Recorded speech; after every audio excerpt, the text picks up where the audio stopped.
Olá, viva! Sejam muito bem-vindos a mais um episódio da rúbrica A Mulher que Todo Homem Quer.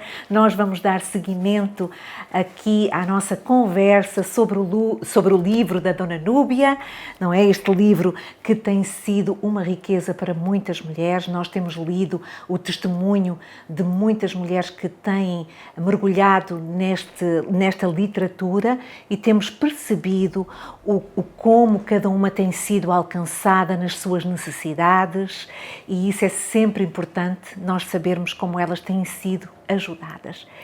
Não é verdade? Bem-vinda, Dona Núbia, mais uma vez. Luísa. Bom dia a todas. Olha, é tão bom tocar a alma de uma mulher através de um conteúdo assim, a literatura, um testemunho, porque nós vivemos dias tão difíceis de adoecimento mental, de enfraquecimento emocional. Então, levar algo que fortaleça, que encoraja, que ponha a pessoa de pé é muito importante. E esse foi o objetivo do livro, falar com mulheres que não sabem como resolver suas questões interiores, exteriores. É uma ajuda realmente, uma ferramenta para que ela se despeça das muletas da vida que aparecem aí. Uhum. E hoje, Dona Núbia, nós vamos falar precisamente de uma mulher, vamos dar continuidade à história de Ruth e de Noemi, mas vamos falar precisamente sobre Ruth. Ruth foi de facto uma mulher que tinha de tudo para jogar a toalha, para parar, não é? Não, enfim, para se resignar, mas ela fez face aos seus problemas, aos reveses da vida, que não foram poucos. Uma mulher que ficou viúva tão nova, que foi viver para uma terra estrangeira, mas Ruth dá-nos uma lição. Ruth ensina-nos verdadeiramente a lutar pela vida, a recomeçar. Sim, ela mostra-nos um segredo para recomeçar. E realmente aqui a senhora escreve muito sobre isso, sobre o recomeço, de uma forma bastante profunda. A senhora fala até aqui quando elas chegaram, não é? Noemi e Ruth, quando chegaram a Belém, elas se depararam, obviamente, com uma situação difícil, porque não tinham rendimento, não tinham trabalho, mas Ruth, ela fez-se à vida, digamos assim, como nós costumamos a dizer. Ela arregaçou as mangas e foi para a labuta. E a senhora escreve assim: Ruth também poderia escolher descansar, já que acabara de chegar de uma longa viagem. Ela também poderia alegar vergonha por não conhecer ninguém e ser estrangeira em Israel para não trabalhar. Ou poderia achar que a condição de recolher sobras do campo fosse algo humilhante e pequeno demais para ela, já que tinha a sua vida estabelecida em Moab. Ela escolheu o trabalho para recomeçar, mas é uma decisão que foi apoiada na fé, porque antes do trabalho você vê a declaração dela. Antes de chegar propriamente em Belém, ela fez uma declaração de fé muito grande, de estar com Noemi, a despeito de qualquer dificuldade. E ela falou, olha, não use de nenhum argumento para tirar essa ideia da minha cabeça. Eu vou estar com você, eu quero permanecer ao seu lado, eu quero estar com o seu povo, eu quero crer no seu Deus. Essa declaração de fé que faz com que Noemi seja tão corajosa para chegar logo de viagem e tomar a atitude de trabalhar, porque ela percebeu qual era a maior necessidade que as duas tinham, que era comida. Quer dizer, nós precisamos comer, não temos nada, não temos marido, Noemi viúva, ela também viúva. O que nós temos que fazer? Nós temos que ir à luta. É o normal que toda pessoa, né, deveria fazer, mas não é isso que nós vemos numa mulher. Nem sempre ela se levanta tão fácil das suas quedas, das suas decepções, das suas perdas. Há pessoas que ficam no processo de dor por muito tempo. Não é que você não sinta a dor, mas nós não devemos ficar remoendo essa dor e paradas no tempo, porque isso atrasa todo o processo, né? Você vê que Noemi ela estava ali, deprimida, triste, sem força, sem perspectiva do que iria acontecer com ela em Belém, se ela seria amparada ou não. Pelo contrário, né, ela tinha medo do seu futuro, porque na sua mente ela não tinha ninguém mais ali que pudesse olhar por ela e pela sua nora. Mas Ruth não, Ruth é uma querida para a gente, e ela aparece nas páginas da Bíblia, assim, e todo o percurso de Ruth é uma lição a cada passo. E quando ela decide ir lá recolher as sobras no campo, o que significa respigar? Era tempo de colheita de cevada. Então, a lei falava que os donos dos campos não deveriam recolher o que caísse no chão, principalmente nas bordas do campo, para que as pessoas vulneráveis da sociedade pudessem catar esses grãos. Então, Ruth tomou conhecimento que havia esse costume em Israel e ela foi para lá. Imagina, uma estrangeira no meio de homens, de pessoas que poderiam tratá-la com hostilidade, tratá-la mal, com desprezo, porque se já era difícil para um israelense estar, um judeu estar naquela situação, imagina um estrangeiro, não é? Mas ela não teve medo disso, ela não teve vergonha de estar naquela situação. Ela foi fazer o que precisava ser feito, diferente do que nós vemos em muitas pessoas que fogem do trabalho. Completamente. Não é? Que até recebem oportunidades, mas ficam a escolher. Nada tá bom para ela. Ela quer recomeçar, mas ela quer recomeçar por cima.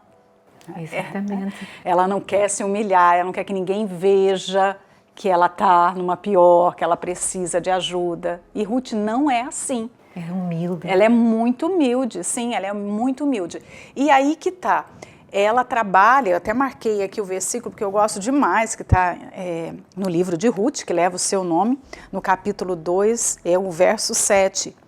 Disse-me ela, deixa-me colher, ela foi lá, pediu, né, para o dono do campo, e agora o dono do campo está repassando isso para Boaz. Disse-me ela, deixa-me colher espigas e ajuntá-las entre as gavelas após os segadores. Assim ela veio e desde pela manhã está aqui até agora, a não ser um pouco que esteve sentada em casa.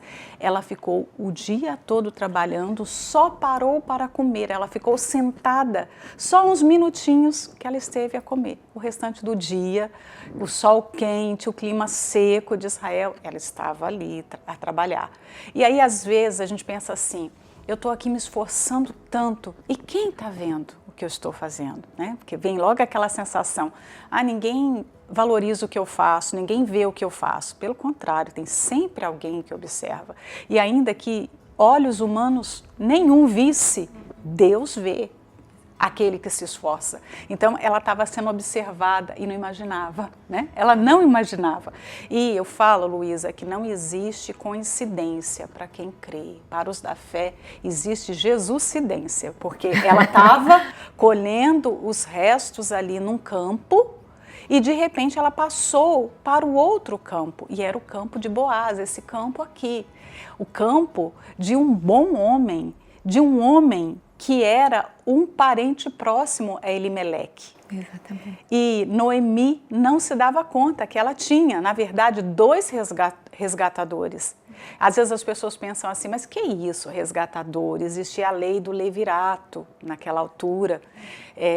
A sociedade não tinha leis como nós temos hoje. A mulher, ao ficar viúva, não era amparada por uma pensão,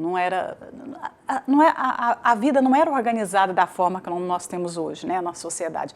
Então, existia ali a lei do levirato. O parente mais próximo, quando acontecia uma tragédia familiar assim, o parente mais próximo deveria apoiar aquela mulher para dar descendência para a família, para aquele que morreu, e para que as terras não se perdessem, não saíssem daquela tribo. Né? A lei do levirato é uma lei de proteção. E Ruth, quando tomou conhecimento disso, porque quando ela volta para casa, e ela voltou com uma saca cheia de cevada, quando Noemi viu aquilo, ela ficou impressionada. Onde você conseguiu isso? Né? Porque que possibilidade tinha de uma mulher sair, trabalhar durante um dia e colher tanto?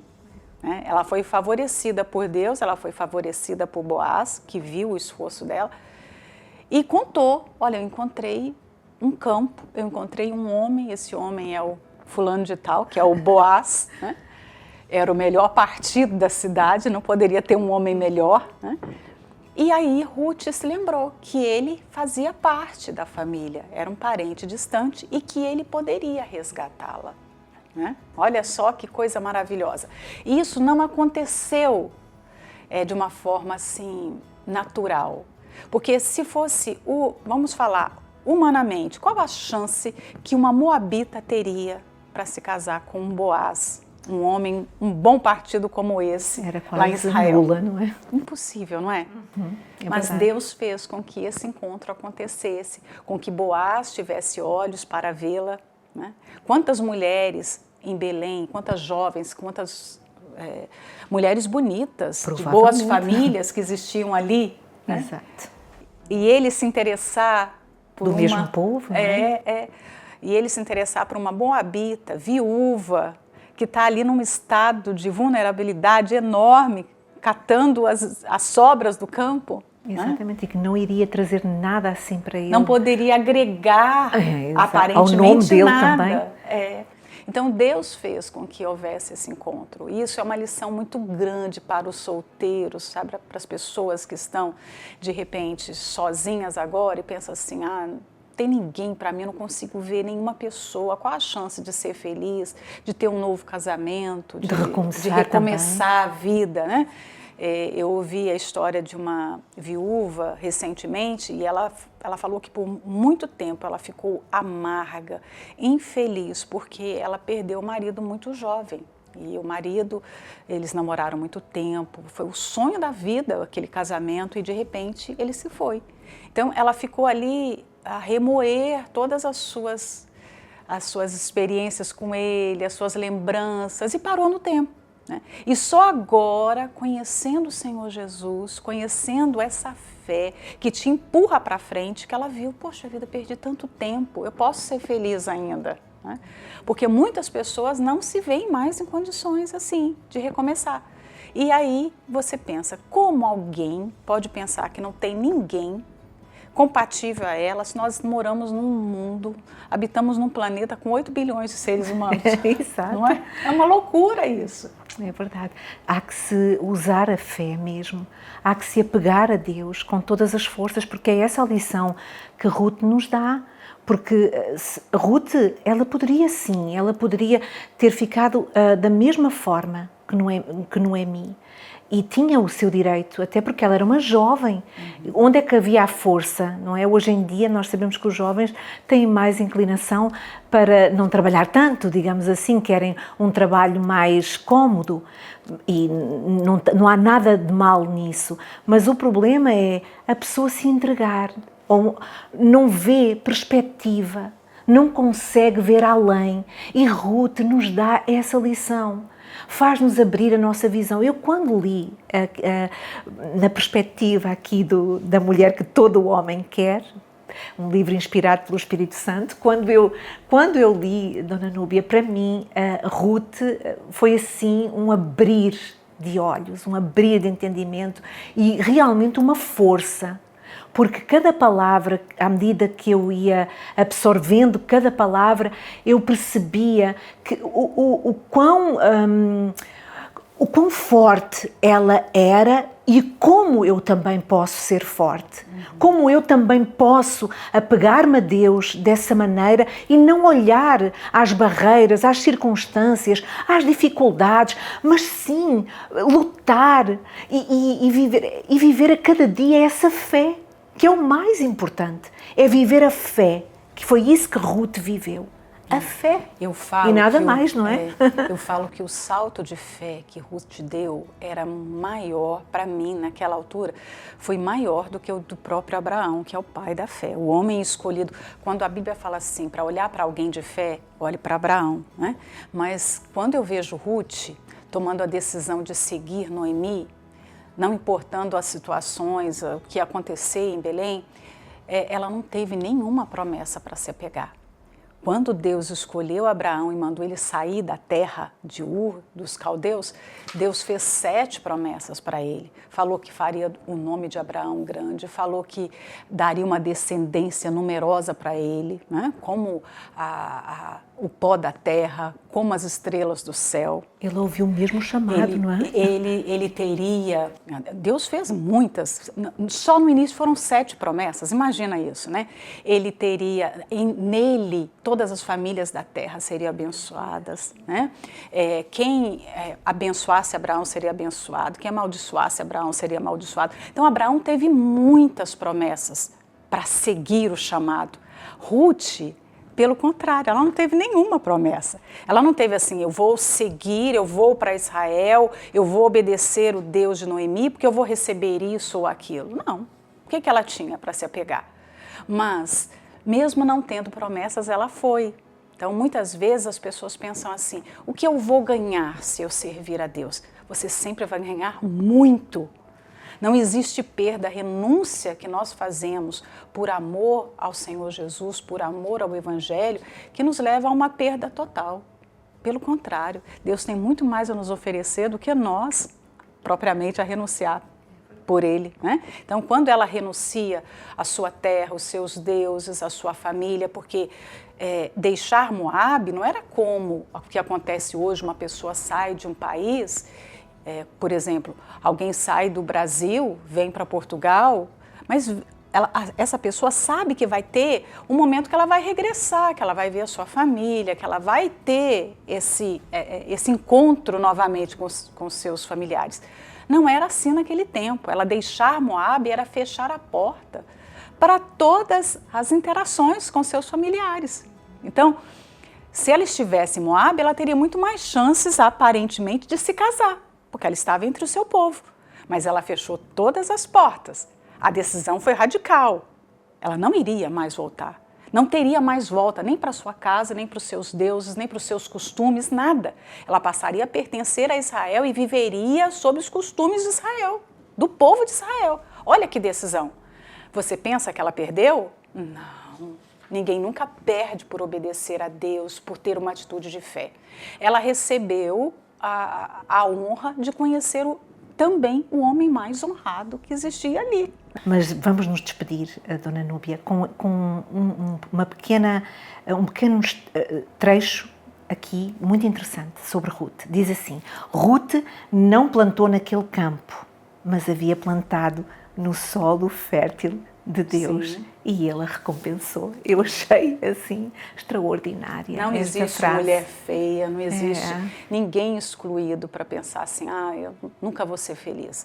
Não, é a fé que faz a diferença. Não importa a sua aparência, a sua idade, não importa a sua nacionalidade, não importa a sua formação, né, intelectual, nada, não existe. Para Deus não existem esses padrões, né, esses marcadores. Você só vai ser feliz se for assim, se for assado.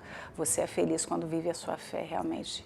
E não nos podemos deixar levar pela cabeça de ninguém e de nada neste mundo, mas olhar sim para aquele que tem tudo para nos dar e plantar nesse solo fértil todos os dias. Então nos despedimos. Frutifica. É isso mesmo, que sempre frutifica. Despedimos-nos assim com um forte abraço e até para a próxima.